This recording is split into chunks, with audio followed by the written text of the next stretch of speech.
वादाच्या भोवऱ्यात अडकलेले जालिंदर सुपेकर आज सुट्टी घेऊन पुण्यातल्या निवासस्थानी आले असल्याची माहिती मिळाली होती। पुण्यातल्या बाणेर पाषाण लिंक रोडवरती महागड्या एरियामध्ये, पॉश एरियामध्ये, या सुवर्ण विलामध्ये ते राहतात।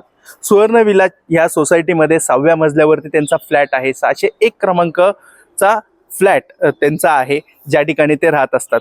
याबाबत आम्ही सिक्युरिटीला विचारला केली असता सिक्युरिटीने घरी होमगार्डला फोन लावला होता, मात्र होमगार्डने घरात कुटुंबाचा कोणताही सदस्य नसल्याची माहिती दिली।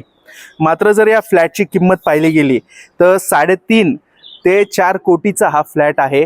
एरियानुसार या जागेची किंमतही जास्त आहे आणि या ठिकाणी जालिंदर सुपेकर हे भाडेतत्वावरती राहतात का हा फ्लॅट त्यांचा आहे याबद्दल अद्याप ही माहिती मिळू शकलेली नाहीये। मात्र जालिंदर सुपेकर यांच्यावरती होत असलेल्या आरोपांबाबत ते खुलासा करत नाहीयेत। जालिंदर सुपेकर यांच्यावर अनेक आरोप झालेले आहेत। याबद्दल माध्यमांनी त्यांना विचारण्याचा प्रयत्न केला असता दुडकून ते पुढे निघाले आणि याबाबत कोणतीही माहिती दिली नाही।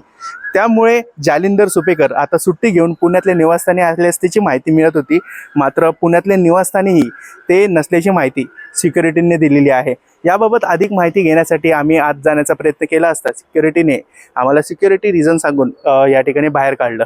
मात्र या सगळ्या आरोपांवरती सुरेश धस यांनी त्यांच्यावरती 300 कोटी घेतल्याचा आरोप केला आहे। तसंच वैष्णवी हगवणे मृत्यू प्रकरणात शशांकचा मामा असल्यामुळे त्यांनी शस्त्र परवान्यासाठी निलेश चव्हाण आणि शशांक हगवणे तसंच सुशील हगवणे यांना शस्त्र परवाना देण्यासाठी त्यांची साईन असल्याची त्या कागदापुढे आली होती। पुण्यामध्ये महानिरीक्षकपदी येरवडा जेलमध्ये असताना त्यांनी नाना गायकवाड यांच्याकडे 500 कोटीची मागणी केली असल्याचं माहिती ॲडव्होकेट निवृत्त यांनी दिली होती आणि तसेच अनेक आरोप त्यांच्यावर होत असताना ते पुढे येऊन याबाबत स्पष्टीकरण का देत नाहीये याचा देखील एक मोठा संशय या ठिकाणी उपस्थित होतो। मात्र ह्या सगळ्यामध्ये अंजली दमनी असतील, सुषमा अंधारे असतील किंवा अनेक राजकीय नेते असतील यांनी देखील मोठे आरोप त्यांच्यावरती केले आहेत आणि याबाबत आता मोठे नावं देखील पुढे येताना आपल्याला पाहायला मिळत आहे। जालिंदर सुपेकर सोबत पोलीस आयुक्त राहिलेले आणि पोलीस अधीक्षकपदी राहिलेले अमिताभ गुप्ता यांचं देखील नाव पुढे येत आहे। 500 ते 550 यांनी शस्त्र परवाना पुण्यात वाटले असल्याची माहिती आहे। याबाबत चौकशीचे आदेश पालकमंत्री अजित पवार यांनी दिलेले आहेत।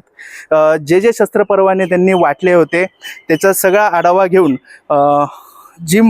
आढावा घेऊन कोणाकोणाला शस्त्र परवाने दिले आहेत ह्याची फेरफार किंवा ह्याची सगळी माहिती घेतली जाणार आहे आणि योग्यरित्या त्याच्यावरती कारवाई केली जाणार आहे। मात्र जालिंदर सुपेकर यांच्यावरती होत असलेल्या ह्या आरोपांबाबत जालिंदर सुपेकर कधी स्पष्टीकरण देणार हे देखील पाहणं महत्त्वाचं असणार आहे।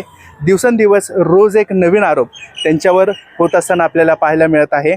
मात्र याबाबत ते खुलासा किंवा स्पष्टीकरण कधी देणार आणि आता जालिंदर सुपेकर सुट्टी घेऊन नेमके कुठे गेले आहेत याचा तपास अजूनही गुलदस्त्यात आहे। पुण्याहून मी आदित्य पवार, महाराष्ट्र टाइम्स ऑनलाईन।